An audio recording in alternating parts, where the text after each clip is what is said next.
ఇక్కడ మనం ఆలోచిస్తే కనుక జగన్నాథ స్వామి వారి ఆరాధన గురించి మాట్లాడుకుంటే అనేక అద్భుతమైన విశేషాలున్నాయి. వాటన్నిటిని పాటించడం కూడా చాలా కష్టం.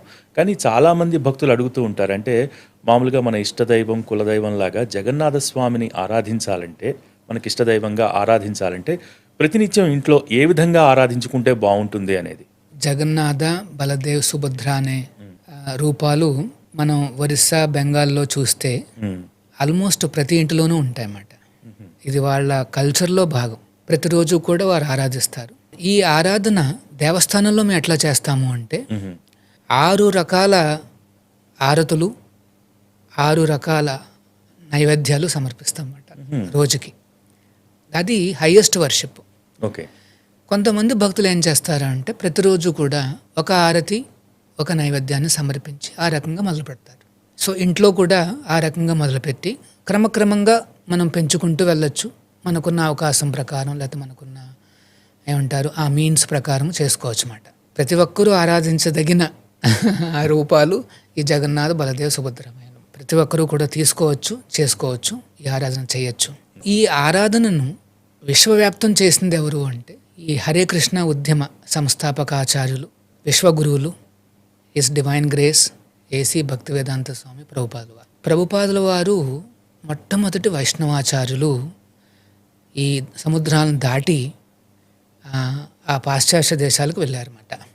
సో తన గురువుగారు ఇచ్చిన ఆదేశాన్ని తీసుకుని తన ప్రాణంగా భావించి ప్రభుపాదుల వారు ఆ రకంగా సముద్రయానం చేస్తారు. కార్గో షిప్లో ప్రయాణిస్తారు. అంటే సన్యాసి కనుక ఆయన చేతిలో డబ్బులు లేవు, ఒక్క 40 రూపాయలు ఉన్నాయంతే.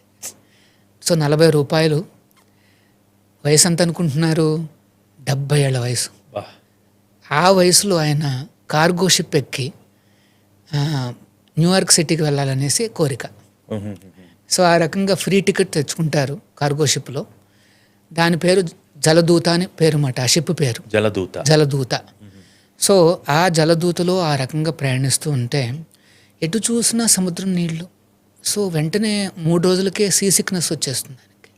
అంటే కొంత వామిటింగు, తినాలనిపించదు అన్నమాట. అట్లాంటి పరిస్థితి, చాలా వీక్ అయిపోతారు. అనుకోకుండా హార్ట్ అటాక్ వస్తుంది.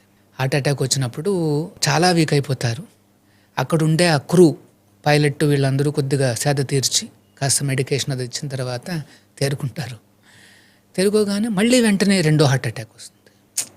ఈసారి కూలిపోయినప్పుడు ఆల్మోస్ట్ ఒక ఏమంటారు అన్కాన్షియస్ స్టేట్లోకి వెళ్ళినప్పుడు ఆ శ్రీకృష్ణుడి దర్శనం లభిస్తుంది అన్నమాట. ఆయన కనిపించి ఇంకా నీకు ఎటువంటి ప్రమాదం లేదు, నీ ప్రయాణాన్ని కంటిన్యూ చేయని చెప్తాడనమాట. లేకపోతే ప్రభుపాదుల వారు అనుకున్నారంట, మేబీ ఇలాగ సముద్రం మధ్యలో వాడపైన నేను చనిపోవాలని రాసుందా?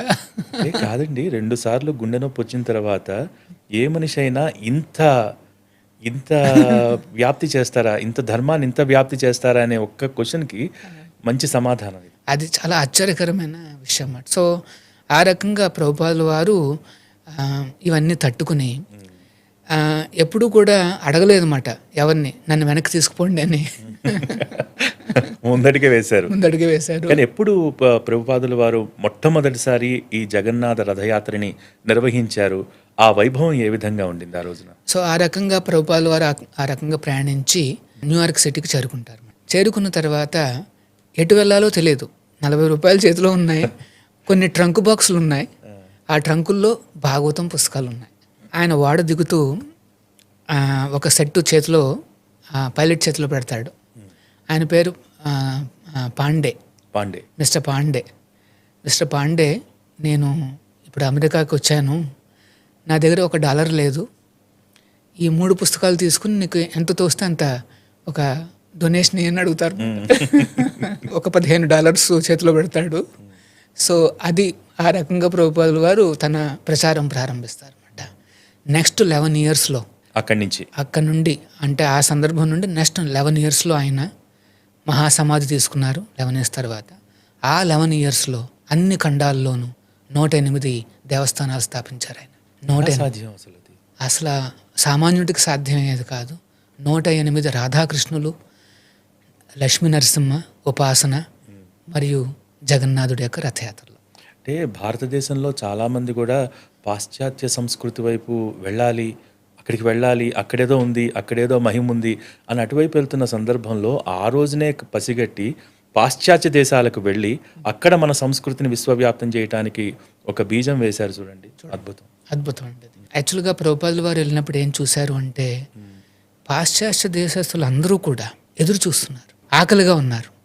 అంటే అన్ని రకాల సంపదలు ఉన్నాయి, అన్ని రకాల భోగాలు ఆల్రెడీ ఉన్నాయి వాళ్ళకి అమెరికాలో. తర్వాత కొంత వారికి కూడా ఏదో పరిచయం ఉంది అక్కడ, కాస్త మతం వాళ్ళ అదంతా పరిచయాలు ఉన్నాయి. అయినప్పటికీ కూడా దేనికోసం ఎదురు చూస్తున్నారు అన్నమాట వారు. సో ప్రభుపాదుల వారు వెళ్ళినప్పుడు ఆ రకంగా మొదలుపెట్టారు.